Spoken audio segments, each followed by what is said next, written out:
family and I were taking our annual summer vacation in the Florida Keys. We were staying at the beautiful Casa Marina, a lovely tropical resort in Key West. The trip began as a usual tropical vacation does, enjoying the hot, windy air, relaxing in the cool water, and doing activities related to the area. A few days into our trip, we made a decision to go on a jet ski tour around the island. It seemed like a good idea to have fun while also seeing the sights and being out of the water. Despite this, I was apprehensive for two reasons. First, it was supposed to thunderstorm that day, and second, we had gone jet skiing the year prior in the Cayman Islands and I had crashed into my mom and been hurled in the air.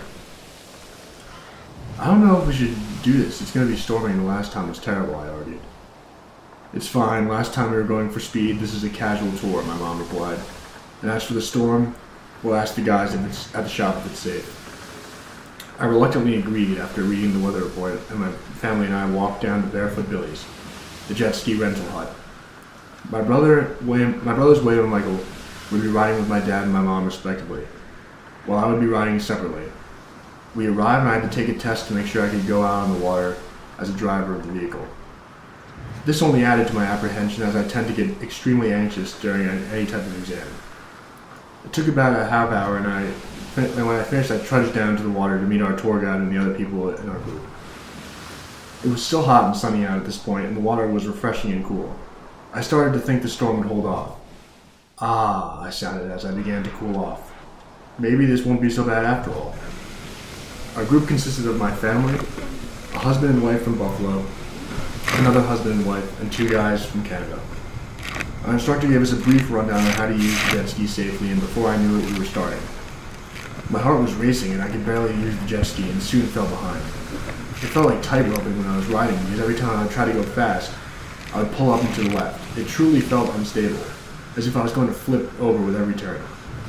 Inexperienced riders like myself should be granted some practice time to ease the nerves. I'd show up to the different stopping points later than everybody else, face bright red. I started to ignore the tour and just focus on moving forward and straight. The dark clouds began to move in around shore, blackish gray like a chalkboard. The loud cracking of thunder created an eeriness within the group. The storm clouds began to widen and cover us as we continued. We began to collectively question our tour guide about the safety of this trip and if we should turn back. Guys, it's more dangerous if we turn back, he said. Just keep moving out further than the edge of the clouds and we'll be fine.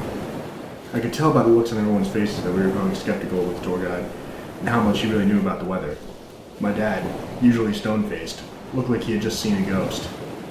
It was so out of character, I could tell within my family we were beginning to understand the severity of the situation. We're going out much further than we should be, but we have no other choice. We can stop here and go in the water, the tour guide said over the hum of the jet skis. From all I heard, going in the water during a storm was a terrible idea, and I could tell most of us agreed. The family from Buffalo started speeding back and forth while everyone just sat idly on the vehicles. Their carefree attitude seemed to lighten up the group.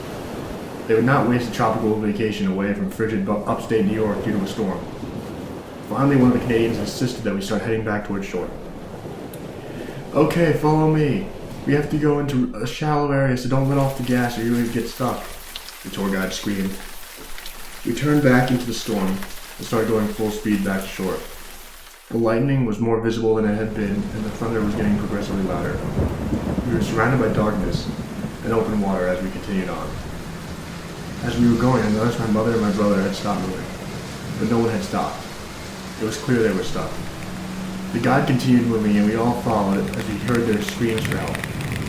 The guide finally turned back and around, which caused me to sputter on to a stop on my jet ski.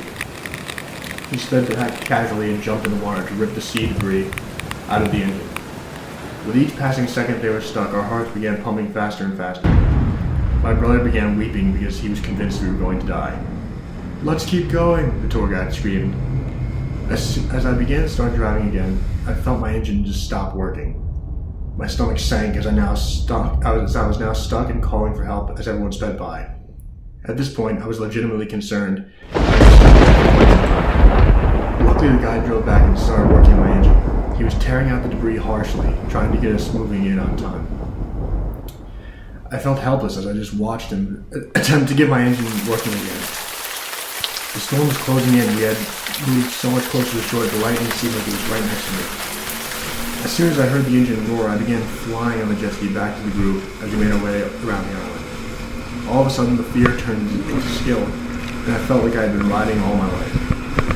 After that point, we were now on the Gulf of Mexico side of the island as opposed to the Atlantic Ocean, and the storm had mostly passed. The sky was now lighter, and the sun was just peeking through. We finally saw the area we had started, and we'd not been happier to see shore again